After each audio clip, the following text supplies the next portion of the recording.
On கேமராவில் பார்க்கும்போது விஜயெல்லாம் ஒன்றும் இல்லைப்பா அப்படிங்கிற மாதிரி தான் இருக்குது. ஆஃப் கேமராவில் அவருடைய வந்த கூட்டத்தையும் அவருடைய ஸ்பீச்சையும் ஆதரவையும் அந்த ரோட்டில் போகும்போது என்னங்க இவ்வளோ ஆரவாரம் ஒரு மனுஷனுக்கு வந்து எந்த கட்சி தலைவர் இங்கே இருக்க.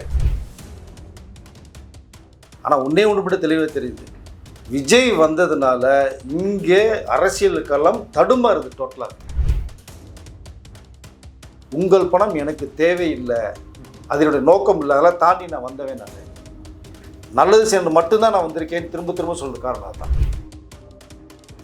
பல வருடங்களாக போராட்டத்துக்கு ஒரு விஷயத்தை போய் தேர்தலுக்கு 30 நாளைக்கு முன்னாடி நீங்கள் வந்து அதை வெளியில் கொண்டு வந்து வச்சு என்ன டோட்டலாக டேமேஜ் பண்ணணும்னு பார்த்தாங்க, நடக்கலை.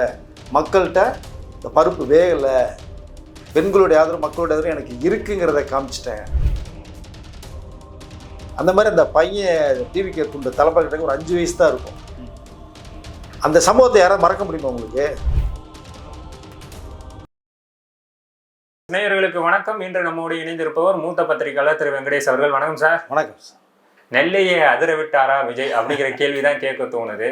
விஜய் மேல 1000 விமர்சனங்கள் வைக்கப்பட்டுக்கிட்டு இருக்கும் போதும் இவ்வளவு கூட்டம் எப்படி சார் கூடுது? ஏங்க அவர் எங்கே போனாலுமே கூட்டம் வருதுங்க. திருநெல்வேலி மட்டுமா பார்க்குறீங்க, விக்கிரவாண்டியில் ஆரம்பிச்சிருந்து இன்றைக்கி நடந்த திருநெல்வேலி வரைக்குமே எல்லா இடங்களையுமே மக்களுடைய ஆதரவு, குறிப்பாக பெண்களுடைய ஆதரவு கூட்டம் தாங்க கட்டுப்படுத்த முடியாது. அந்த கூட்டத்தை கட்டுப்படுத்த முடியாதனால தான் அவருக்கு வந்து எஸ்ஐபி போட்டு வந்து மற்ற கட்சிகளுக்கு இல்லாத தடைகள், நிபந்தனைகள், இப்படி தான் மூணும் அப்படி தான் மூணும், இவ்வளோ இருந்தால் பேசணும், இவ்வளோ இருந்தால் நிற்கணும். இது என்னங்க, இது புதுசாக இருக்குது அரசியல் களத்துலங்க. ஆனால் ஒன்றே ஒன்று மட்டும் தெளிவாக தெரியுது, விஜய் வந்ததுனால இங்கே அரசியல் களம் தடுமாறுது டோட்டலாக. மிகப்பெரிய ஆட்டத்தை உருவாக்கியிருக்கார், மிகப்பெரிய சலசலப்பை உருவாக்கியிருக்கார், ஷேக் பண்ணி விட்டுருக்கார். ஸோ இன்னைக்கு நடந்த அந்த திருநெல்வேலியுடைய அந்த கூட்டம், மக்களுடைய அன்பு, பெண்களுடைய அந்த விசில் சத்தம், மாரவாரம், அவருடைய ஸ்பீச், இதெல்லாம் பார்க்கும்போது எனக்கு என்ன தோணுதுன்னா, திருச்செந்தூரில் இந்த சூர சம்ஹாரம் நடக்கும் ஒரு நிகழ்ச்சி, கிட்டத்தட்ட சுற்று வட்டார பட்டியல் எல்லாம் சேர்ந்து அவ்வளோ கூட்டம் செலிப்ரேட் பண்ணுவாங்க அந்த நிகழ்ச்சியை பார்க்குறதுக்கு. ஸோ கிட்டத்தட்ட திருநெல்வேலியில் விட்டுருந்தாங்கன்னா 4 சென்டர்லேருந்தே வந்திருப்பாங்க. தூத்துக்குடி, கன்னியாகுமரி, திருச்செந்தூர்னு திருநெல்வேலியிலேருந்து குமிஞ்சிருப்பாங்க. பட் அப்படியே ஒரு விஜய்க்குடைய அந்த வரவேற்பை பார்க்க முடிஞ்சுது. பட் அங்கே பேசின பேச்சு வந்து உண்மையிலே சிறப்பாக இருந்தது தான். அவர் திரும்பவும் ஒரே வார்த்தை தான் சொல்கிறாரு, உங்களாலுமே நான் வந்துட்டுக்கேன்ட்டார். உங்கள் பணத்தை கொள்ளடிக்க நான் வரலை, நான் உங்களுக்கு செய்கிறதுக்கு வந்திருக்கேன். ஒரு முறை வாக்கு கொடுங்க. 50 வருடத்துக்கு ஒரு முறை தான் நடக்கக்கூடிய தேர்தல் இது. 5 வருஷத்துக்கு ஒரு தடவை நடக்கலை. ஒரு புரட்சிகரமான ஒரு தேர்தல். நீங்கள் சந்திக்க போகிற உங்களுடைய வாழ்க்கை சிறப்பாக வர்றதுக்கான ஒரு மிகப்பெரிய ஒரு தேர்தல். டிவிக்கே வந்துட்டா அப்படின்றாரு. வந்துட்டா என்ன, வர்றதுக்கு நம்ம அமைக்கிறோம். ஸோ வந்தால் இளைஞர்கள், பெண்களுடைய அந்த வாழ்வாதாரம், அவருடைய பாதுகாப்பு ரொம்ப சிறப்பாக இருக்கும். 2வது மீனவர்கள், விவசாயிகள், அவருடைய வாழ்வாதாரத்தை மேம்படுத்தும் அப்படிங்கிறது மாதிரி சொல்லி, இந்த மக்கள் பணத்தை கொள்ளையடிக்க நான் வரல, நான் வாக்கு கேட்கறது வேற கேட்க முடியுமா அப்படிங்கிறத அங்கே வந்து கிட்டத்தட்ட சவால் விட்டது மாதிரி தான் பார்க்க முடிஞ்சது. நிறைய சொல்லிகிட்டே போகலாம், அவருடைய வழிகளை திரும்பவும் சொல்கிறேன். சார், எனக்கு ஒரு கேள்வி இந்த இடத்துல வருது. அது என்னன்னு பார்த்தீங்கன்னா, விஜய் வந்து மக்கள் கூட ரொம்ப நெருங்க ஆரம்பிச்சிட்டாரோ சார்? இதுக்கு முன்னாடி பார்த்தீங்கன்னா விஜய் வந்து வெளியிலே வர விட மாட்டாங்க, நீங்கள் உள்ளே இருக்கணும் உள்ளே இருக்கணும். வெளியில் வந்தோடனே போன மீட்டிங்கில் பார்த்தீங்கன்னா இளநீ கொடுக்குறாங்க, இந்த மீட்டிங்கில் பார்த்தீங்கன்னா ஜூஸ் கொடுக்குறாங்க, ஒரு பையன் அவர் மேலே ஏறி நின்று டான்ஸ் ஆடுறோம். அப்படிங்கிற பொழுது இந்த நெருக்கம் மக்கள்கிட்ட விஜய்க்கு இப்போ வந்திருக்குன்னு பார்க்குறீங்களா? அந்த கனெக்ஷன், அது கனெக்டிவிட்டி ரொம்ப அதிகமாகிடுச்சுங்க. அதுதாங்க மற்றவர்கள் வந்து பிடிக்கல. ஃபர்ஸ்ட் ஆஃப் ஆல் ரீசனாக தான், நீங்கள் ஸ்க்ரீன்லேயே பார்த்த ஒரு விஜய் நேரில் வர்றாரு, நம்மளை தேடி வர்றாருங்கும் போது நம்மளை பார்க்க வர்றாரு, உங்களை நம்பி தான் வர்றாரு. நான் அரசியல் கட்சி ஆரம்பிச்சுட்டு நான் வீட்டுக்குள்ளே போகலை, முதல்ல வீட்டுக்குள்ளே போய் மக்கள் மனசில் உட்காந்துட்டு அதுக்கப்புறம் தான் அரசியல் கட்சி ஆரம்பிச்சிருக்கேன். ஒரு அண்ணனாக, தம்பியாக, மாமாவாக இவ்வளோ விஷயங்கள் அவர் சொல்லும் போது, நீங்கள் சொன்னீங்க அந்த ஒரு பையன் ஏறி டான்ஸார், அந்த பையனை தூக்குறாரு, கூட்டு தோளில் தூக்கி வச்சுட்டு அந்த அவருடைய ஆனந்தத்தை காமிக்கிறார். அப்போது மக்களாக வந்து உள்ளுக்குள்ளே போயிட்டாருங்கிறதான் காட்ட வருது நமக்கு இதை. ஸோ திருச்சியில் இங்கே இளநீ கொடுத்து சாப்பிட்டதை பார்த்துருப்பீங்க, இங்கே ஜூஸ் கொடுத்ததை சாப்பிட்டு பார்த்துருப்பீங்க, ஸோ தர்பூசணி கொடுத்ததை பார்த்துருப்பீங்க புதுச்சேரியில். ஸோ அவருடைய இந்த மக்கள் இவர் கொடுக்குற ஆதரவுனால தான் நிறைய பேர் இவரை சுற்றி அடிக்கிறது காரணமாக தான். வேண்டப்படுறவர் வந்து ரொம்ப பைத்தியகரத்தனமாக பேசிகிட்டு இருக்காங்க நிறைய விஷயங்கள். அது வந்து அரசியல் ரீதியாக விஜயை எதிர்ப்பதற்கு துணிவில்லையா என்னன்னு தெரியல. அவருடைய மற்றவருடைய பேச்சு வந்து அவர் இதெல்லாம் தாண்டி வந்தவருங்க. எவ்வளோ விமர்சனங்கள், அதை நீலாம் இந்த மூஞ்சிலாம் நடிக்கக்கூடிய மூஞ்சியா, அப்படின்னு கேட்டவர் மத்தியில் நின்று காமிச்சார். தமிழ் தரத்தினுடைய தவிர்க்க முடியாத ஒரு இடத்துல வந்து உட்காந்தார். பேசுனவர்கள் எல்லா பேரையுமே போய் விஜய் வீட்டில் வாசலில் போய் நின்னாங்க. எனக்கு எப்படியாவது டேட்ஸ் கொடுங்க, கால் ஷீட் கொடுங்க, நான் உங்களை வச்சு படம் எடுத்து ரெடியாக இருக்கோம், உங்களை வச்சு இயக்கிறதுக்கு ரெடியாக இருக்கோம் அப்படின்னு விஜய் அவமானப்படுத்துகிற எல்லாமே வீட்டு வாசல் சம்பவங்கள் இருக்குது. அதனால் இந்த விமர்சனம் தாண்டி தான் அவர் வந்திருக்கார். எவ்வளவோ கஷ்ட நஷ்டங்களாக வந்து சொல்லலை. இவருடைய இந்த மக்கள் ஆதரவு ஒட்டு மொத்தமாக நீங்கள் சொன்னது மாதிரி மக்களுடைய மனசில் போய் உட்காந்துருக்கார். விஜயாக ஒவ்வொரு வீட்லேயும் விஜயாக நான் இருக்கேன் அப்படின்னு சொல்கிறார். அப்புறம் இன்னொரு விஷயம் என்னன்னா சார், போகிற இடம்லாம் ஒரு வார்த்தையை சொல்கிறாரு, என் வேட்பாளர்களுக்கு பதிலாக என்ன நினச்சி ஓட்டு போடுங்க, என் வேட்பாளர்கள் உங்களுக்கு தெரியாத முகமாக கூட இருக்கலாம், ஆனால் நான் உங்களுக்கு தெரிஞ்ச முகம், என்னை நம்பி ஓட்டு போடுங்கன்னு சொல்லிட்டு ஒவ்வொரு இடத்துலையும் அவர் பேசுகிறாரு. இதை எப்படி பார்க்குறீங்க? அவன் சிறப்பாக இருக்குங்க. மற்றவரெல்லாம் வந்து எவ்வளோ செலவு பண்ணுவீங்க. நேர்காணலில் போனால் மற்ற கட்சியில் அவங்களோட வெயிட்டை பார்ப்பாங்க, எவ்வளவு செலவு பண்ணுவீங்க, உங்கள் ஏரியாவில் செலவு பண்ணால் தான் வர முடியும் இப்படிங்கிற விஷயம் நேர்காணல் முக்கியமாக பேசப்படுது. இங்கே தன்னுடைய வேட்பாளர்கள் ஏகப்பட்ட பேர் வெயிட்டிங்கில் இருந்தாங்க. 234 பேர் இல்லை, 50,000 பேர் மட்டும் வந்து விருப்ப மனுக்கள் பெறப்பட்டது. நீங்கள் கொடுத்துருந்தா அவ்வளோ பேர் வந்திருப்பாங்க சீட்டுக்கு. இங்கே பணம் முக்கியம் இல்லை, எனக்கு பணம் அவசியம் இல்லை. நம்மளுடைய வேட்பாளர்கள் வந்து ஒரு அம்பானியோ ஒரு டாடா பிர்லாவோ யாரும் கிடையாது, சாதாரணமானவர்கள். மக்கள் மனசில் மக்கள்கிட்ட செல்வாக்கு இருக்கான்னு பார்க்குறேன், அவருடைய உயர்ந்த உள்ளத்தை பார்க்குறேன். இங்கே ராயபுரம் கூட ஒரு ஆட்டோ டிரைவரை நிப்பாட்டியிருக்காங்க ராயபுரம் தொகுதியில், தாமுன்னு ஒருத்தரை. இது எப்படி பார்ப்பீங்க? ராயபுரம் எவ்வளோ பெரிய லெஜண்ட்ஸ் ஏரியா உங்களுக்கு, அதை பட் நிற்க வைக்கிறார். அதுதான் சொல்கிறார், எல்லாருடைய 234 பேருமே நீ விஜயா மட்டுமே பாருங்கள், உங்கள் விஜயா பாருங்கள், அவருடைய முகம் என்னுடைய முகமாக பாருங்கள், நீங்கள் உங்கள் ஆதரவு கொடுங்க. ஸோ ரொம்ப ஏழ்மையானவர்களில் சிறுபான்மையை சேர்ந்தவர்களில் நிறைய பேரை முக்கியமான இடங்களில் நிப்பாட்டி வச்சுருக்காரு. ஸோ அதை தான் நம்ம பார்க்கணும். நிறைய பேர் வந்து நிற்கிறதுக்கு ஆள் இல்லைன்னு சொல்லிட்டு இருக்காங்க, காமெடியாக இருக்காது, பணம் வாங்கிட்டாங்கன்னு சொல்கிறாங்க. அதை தான் திரும்ப திரும்ப சொல்கிறார், உங்கள் பணம் எனக்கு தேவையில்லை, அதனுடைய நோக்கம் இல்லை, அதெல்லாம் தாண்டி நான் வந்தவேன், நான் நல்லது சேர்ந்து மட்டும்தான் நான் வந்திருக்கேன்னு திரும்ப திரும்ப சொல்கிறது காரணம் தான். அதனால் 234 தொகுதியிலையும் ஒரு சிறப்பான வேட்பாளர் நிப்பாட்டிருக்காருன்னு தான் நான் நினைக்கிறேன். ஒரு சில தொகுதியில் கொஞ்சம் மாறுதலுக்கு உட்பட்டது இருக்குது. பட் அது வந்து சமீபத்தில் வந்தவர்களுக்கு கொஞ்சம் முன்னுரிமை கொடுத்த ஒரு விஷயமும் பார்க்கப்படுது. அதை கொஞ்சம் தவிர்த்திருக்கலாம், அவர் தவிர்த்துட்டு கொஞ்சம் பண்ணிருக்கலாம். பட் அங்கேயும் ஏதோ ஒரு விஷயம் இருக்கும், இல்லாமல் அந்த வேட்பாளர் டக்குன்னு நிப்பாட்டுறதுக்கான வாய்ப்பு இல்லைன்னு தான் நினைக்கிறேன். அப்புறம் என்னன்னா சார், அவரோட தனிப்பட்ட வாழ்க்கையை பற்றி 1000 விமர்சனங்கள் வந்தாலும் அதை வந்து எதையுமே அவர் பேசலை. ஆனால் இன்னைக்கு ஸ்டேஜில் உடைச்சிருக்காரு. கரூர் சம்பவத்தை பற்றியும் பேசியிருக்காரு. என்னை எவ்வளோ அழுத்தம் கொடுத்தீங்க, என்னை எவ்வளோ அடிப்பீங்கன்னு கோபமாக அக்ரெசிவாக பேசியிருக்காரு. இந்த அக்ரெசிவான பேச்சுக்கான காரணம் இல்லை, அதான் எங்கள் வழின்னு சொன்னார் இல்லையா, அந்த வழி என்னங்கிறது தெரியணுங்க. நீங்கள் அதான் சொல்லிட்டு இல்லையா, தனிப்பட்ட ஒரு மனிதன் திரையுலகத்துலேருந்து வந்தாச்சு, அரசியல் பேசுகிறார், எதிர்த்து பேசுகிறார். நீங்கள் விஜயை மட்டுமே குறிக்கோளை நீங்கள் எதிர்த்து பேசலாம், விமர்சனம் பண்ணலாம், தப்பு இல்லை, தாங்கிக்குவார், ஸோ கடந்து போவார். இங்கே ஃபேமிலி எடுக்கும்போது பல வருடங்களாக போராடிட்டு இருக்க ஒரு விஷயத்தை போய் தேர்தலுக்கு 30 நாளைக்கு முன்னாடி நீங்கள் வந்து அதை வெளியில் கொண்டு வந்து வச்சு என்ன டோட்டலாக டேமேஜ் பண்ணணும்னு பார்த்தாங்க, நடக்கலை. மக்கள்கிட்ட இந்த பருப்பு வேகலை, பெண்களுடைய ஆதரவு மக்களுடைய ஆதரவு எனக்கு இருக்குங்கிறத காமிச்சிட்டேன், மக்கள் காமிச்சிருக்காங்க, எம்எல் அன்பு வச்சுருக்காங்க. அதுதான் மெயினாக குறிப்பிடுறாரு. மக்களுடைய எமோஷனல், எனக்கும் மக்களுக்கும் இந்த கனெக்டிவிட்டி யாரும் உடைக்கவே முடியாது. ஸோ குடும்பத்தில் ஒரு பிரச்சனையை வச்சு அதை தூண்டுதல் பண்ணி என் பேர் டேமேஜ் பண்ணி பார்த்தோம்னா எமோஷனலாகி அவர் இன்றைக்கும் கண்களில் நீங்கள் பார்த்துருப்பீங்க. ஆமாம், கண்டிப்பாக பார்த்தேன். அது வந்து உணர்ச்சிகரமான ஒரு பூர்வமாக இருந்தால் தான் வர முடியும் உங்களுக்கு அதை. ஸோ அந்த ஆதங்கத்தை வெளிப்படுத்த முடியும். இதோட விட்டிங்களா, ஜனநாயகம் படத்தை முடக்க பார்த்தீங்க, எங்கிட்டாவது அடித்தா போதும் காலி பண்ணலான்னு பார்த்தீங்க, என்னடா விஜய் பேசலைன்னு பார்த்தாங்க. ஜனநாயகம் பற்றி அவ்வளோ அடிச்சிங்க, நான் அதையும் கடந்து வந்தேன். சுற்றி அடிக்கிறீங்க, தேவையில்லாதவர்களை வச்சு நீங்கள் பேச வச்சுட்டு இருக்காங்க. அது யாருன்னே எனக்கு தெரியாது, ஆனால் என்னை பற்றி கண்ணாபுரான்னு பேசிகிட்டு இருக்காங்க அப்படிங்கிறதையும் சொல்ல வர்றேன். நீங்கள் விஜய் விமர்சனம் பண்ணுங்க, தவறு கிடையாது. நீங்கள் வந்து அரசியல் அனுபவம் இல்லையா சொல்லுங்கள், வருவாரா வரமாட்டாருன்னு சொல்லுங்கள். பட் தனிப்பட்ட முறையில் அடிக்கணுங்கிறது, ஃபேமிலி இழுக்கணுங்கிறது, அந்த விஷயத்தை வந்து தயவு செய்து தேவையில்லாமல் பேச வேணாங்கிறதா என்னுடைய விஷயம் நான் பார்க்குறேன். அதாவது விமர்சனத்தை ஏற்றுக்கொள்ளலாம். நீங்கள் ஒரு படம் பண்ணுறீங்கன்னா அது நல்லா இருக்குது, நல்லா விமர்சனம் பண்ணுற மாதிரி தான் விஜயும். அவர் என்ன செய்ய போகிறார், நீங்கள் சொல்கிறீங்களே செய்ய முடியுமா? இல்லை 25 லட்ச ரூபா காப்பீடு தொகை தருவேன்னு சொன்னார் புதுச்சேரியில், முடியுமா? அதை கேளுங்க, அதை விமர்சனம் பண்ணுங்க. அதுக்கு ஒரு பதில் அவர் சொல்ல போகிறார். பட் தனிப்பட்ட முறையில் அடிக்கிறது இருக்குங்களா, எல்லாருமே தனிப்பட்ட ஒரு முறையில் பார்த்தீங்கன்னா 1000 ஓட்டைகள் இருக்கும். நீ யாராவது ஒருத்தர் விரல் விட்டு சொல்ல சொல்லுங்கள், இந்த காலர் தூக்கி விட்டு சொல்ல சொல்லுங்கள், யாரும் கிடையாது, வாய்ப்பே இருக்காது. இந்த விஜய் எதுக்கு அடிக்கிறாங்கன்னு எனக்கு புரியல. அது அதில் இங்கே சொந்த வெறுப்பு, சுய வெறுப்பு அப்படிங்கிறலாம் இருக்குல்ல, அதெல்லாம் தூக்கி போட்டுட்டு விஜய் எப்படி போகிறாரு, போகிற பாதை சரியா இல்லையா, அதை நீங்கள் பேசுங்க, அடிங்க, விமர்சனம் பண்ணுங்க, தப்பே கிடையாது. அதனால் அந்த வழிகளை சுமந்துட்டு நான் வந்திருக்கேன், இந்த எமோஷனை உடைக்கவே முடியாது, எனக்கும் மக்களுக்கும் உள்ள அந்த எமோஷனை உடைக்கவே முடியாது.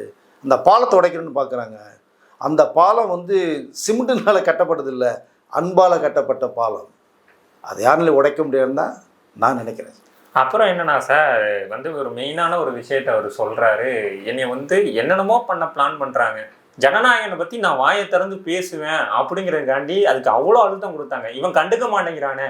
அப்ப பிளான்டா அவர் கண்டுக்காம இருந்திருக்காரா சார்? ஆமாங்க, ஏதாவது விடுவார், ஏதாவது சென்சார் போர்டை பற்றி பேசுவார், மத்திய அரசை பற்றி பேசுவார், ஏதாவது ஒன்று பிடுங்கணும்னா அதை வச்சு இவர் அதாவது என்ன மாதிரி கொண்டு போகலாம் அவர் மேலே.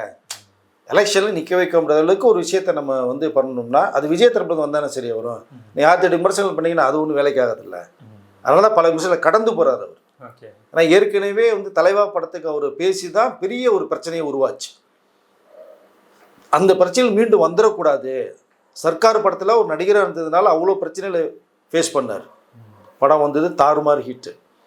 இதில் கட்சி தலைவர் ஆனதுக்கு பிறகு ஏதாவது சொல்லும் போது இதை வச்சு அடிக்கலாம், விஜயை லாக் பண்ணலாம் அப்படிங்கிறதா எல்லோருடைய பார்வையும் இருந்தது. அதையும் கடந்து போனார்.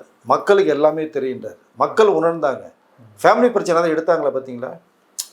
யார் வீட்டில் இல்லைங்கிறாங்க மக்கள், எல்லார் வீட்லேயும் இருக்காது. ஸோ கடந்து போகணும், அது விஜய் பார்த்துக்குவார். அது தேவையில்லை. அவருடைய ரசிகர்களுடைய வேண்டுகோள் என்னென்னா, முடிந்து போன விஷயத்தை தயவுசெய்து அவர் பார்த்துக்கிறேன்ட்டார், விட்டுருவோம், இனி அதை வந்து தயவுசெய்து பேச வேணாங்கிற அளவுக்கு அவர்களுடைய இந்த வேதனையை தன்னுடைய கருத்துக்களை பதிவு பண்ணுறாங்க. அவருடைய அரசியல் பயணம் என்ன, தமிழ்நாட்டுக்கு என்ன செய்ய போகிறாரு, மக்களுக்கு என்ன செய்ய விரும்புகிறாரு, இதை தயவுசெய்து நீங்கள் கேட்டு சொல்லுங்கள் அப்படிங்கிறத ரசிகர்களுடைய தொடர்களுடைய அந்த எதிர்பார்ப்பாக இருக்குது இப்போ அது. ஓகே சார், அடுத்த ஒரு கேள்வி என்னென்னா, கடந்த பிரச்சாரத்தில் கண்ணாடி ஒன்று எடுத்து மாட்டினார் ரசிகரோட. அதை அடுத்தடுத்து எல்லா கட்சி தலைவர்களும் அந்த கூலிங் கிளாஸை எடுத்து மாத்துறாங்க. அப்போ அரசியலை ஒரு ட்ரெண்ட் செட் பண்ணுறாரா விஜய்? செட் பண்ணிட்டாரு, பண்ணுறாரான்னு இல்லை, பண்ணிட்டார். ஓகே, அவருடைய அந்த பிரச்சார வாகனமாக இருக்கட்டும், அந்த கூட்டத்தில் இருந்த ரேம்பாக்காக இருக்கட்டும், தோலில் துண்டு போகிறதா இருக்கட்டும், ரசிகர்கள் தொண்டர்களுடைய அந்த மாலையை வாங்கி போகிறதா இருக்கட்டும், அவர்களுக்கு கொடுக்குற ட்ரிங்க்ஸ், கூல் ட்ரிங்க்ஸு இளநீ வாங்கி குடிக்கிறதா இருக்கட்டும், இந்த குழந்தைய தூக்கி தோலில் வச்சுக்கிட்டு இந்த உப்பு மூட்டை சுமந்துட்டு போகிற மாதிரி தோலை தூக்கி வில்லேஜ் நடந்து போக தெரியுமா தலைப்பாக்கட்டி உங்களுக்கு, அந்த மாதிரி அந்த பையன் டிவிக்கு துண்டு தலைப்பாக்கட்டி ஒரு 5 வயசு தான் இருக்கும். அந்த சம்பவத்தை யாராவது மறக்க முடியுமா உங்களுக்கு? கண்டிப்பாக கண்டிப்பாக. அவன் ஒரு இன்னும் அது 5 வயசு இருக்கு, இன்னொரு 10 வருஷத்துக்கு அப்புறம் பார்த்தா விஜய் என்ன மாமா தூக்கி வச்சாரா அப்படிமா, இல்லையா? கண்டிப்பாக. அப்போ இதெல்லாம் ஒரு நெகிழ்வான ஒரு சம்பவம். இதை மக்களோட மக்கள் ஐக்கியம் மாதிரி தான் நிறைய விஷயங்கள் நான் சொல்லியிருக்கேன். எம்ஜிஆர் அவர்கள் மாதிரி நீங்கள் செயல்படுங்க, இறங்குங்க, தோலில் கை போடுங்க, உங்கள் துண்டை அவங்க தோலில் போடுங்க, கை கொடுங்க, அரவணைங்கன்னு சொன்னோம். அதுதான் இப்போ விஜய் கிட்டத்தட்ட செஞ்சுட்டு இருந்திருக்கார். ஸோ இன்றைக்கி அந்த 5 வயசு இந்த பையனை கூட தோலில் வச்சு அவர் கொண்டாடினது கிட்டத்தட்ட ஒரு 30 செகண்ட்ஸ் மேலே பண்ணியிருப்பார். அப்புறம் கிட்டார் ஒருத்தர் கொடுக்குறாரு, கிட்டார் வாசிட்டு போகிறார். அந்த மக்களுடைய அன்பை ஏற்றுக்கிறார். இதுதான் முக்கியம் உங்களுக்கு. ஓகே. அப்புறம் இன்னைக்கு என்ன தேவை, பெண்களுக்கும் இளைஞர்களும் ஒரு பாதுகாப்பு தேவைங்கிறாரு. உங்களுடைய வாழ்க்கை வாழ்வாரத்தை உயர்த்துறேன், நம்புங்க. நிறைய விஷயங்கள் இங்கே பேசப்படுறதை நம்ம பார்க்கலாம், டைமிங் இருக்காது, நிறைய விஷயங்கள் நம்ம பேசிகிட்டே போகலாம் வருது. பட் ஒரு சிறப்பான ஒரு குரலாக பார்க்குறேன். மக்களுடைய ஆதரவு ரொம்ப அதிகமாக இருக்குது.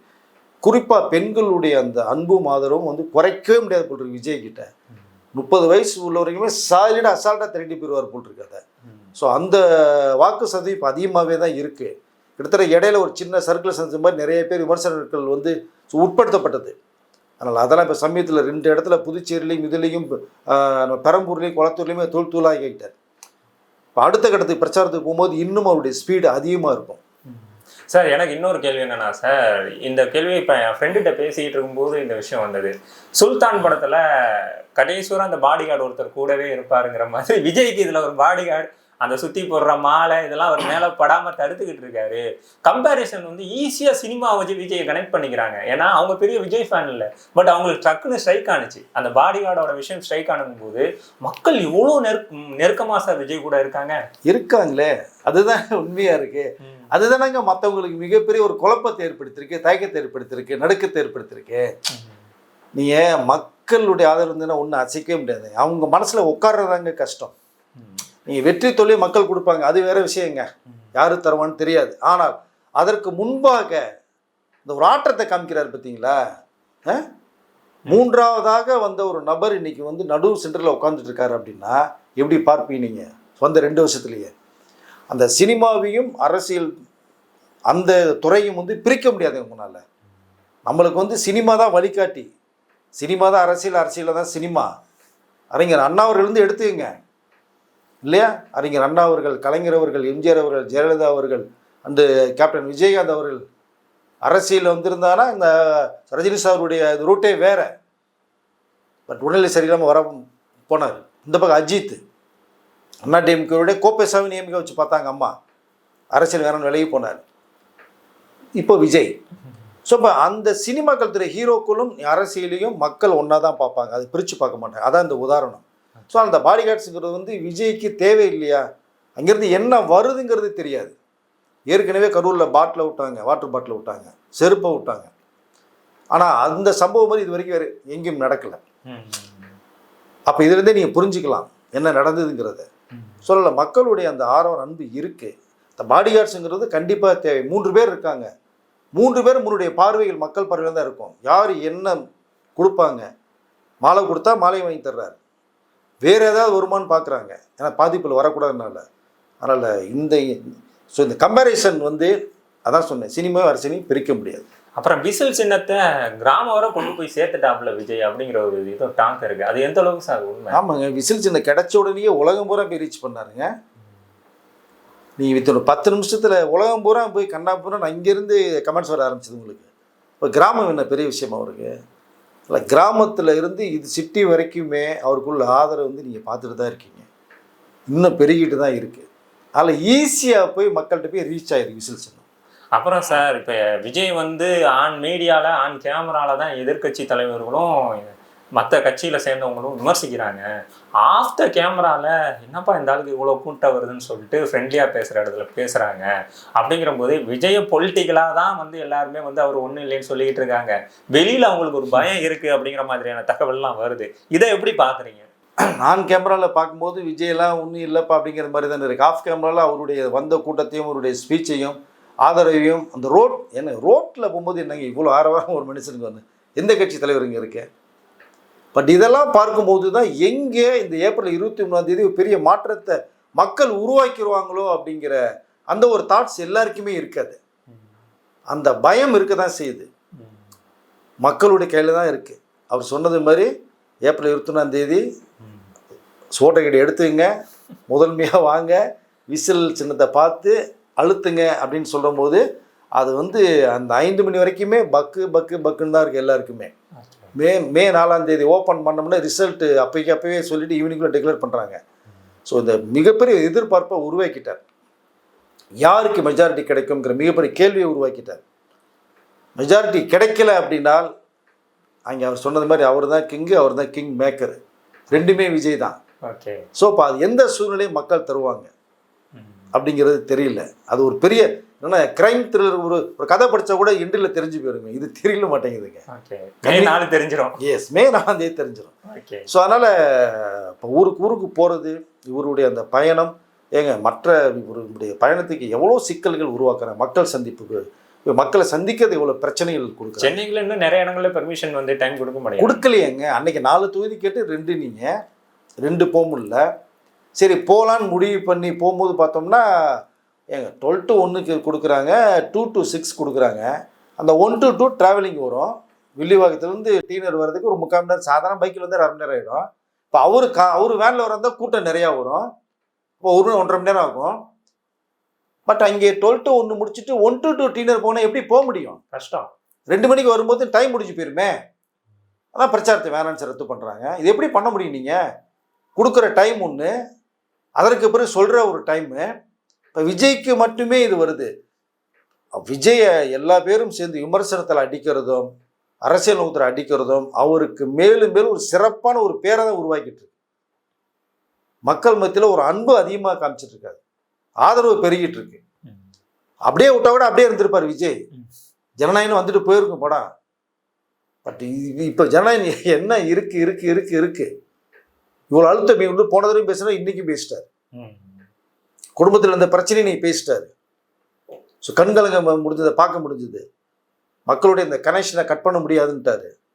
உங்கள் வீட்டில் ஒரு விஜய்ன்ட்டாரு. 234 தொழில் நிப்பாட்டியிருக்கேன், எல்லாருக்குமே உங்கள் வேட்பாளர் விஜய் தான் நினச்சிங்கன்ட்டாரு. பட் மக்கள் என்ன சொல்ல போகிறாங்க? கண்டிப்பாக விஜய்க்கு மிகப்பெரிய ஆதரவு தருவான்னு தான் நான் நினைக்கிறேன். ஓகே சார், நிறைய தகவலை பகிர்ந்துக்கிட்டீங்க. ரொம்ப நன்றி சார். நன்றி.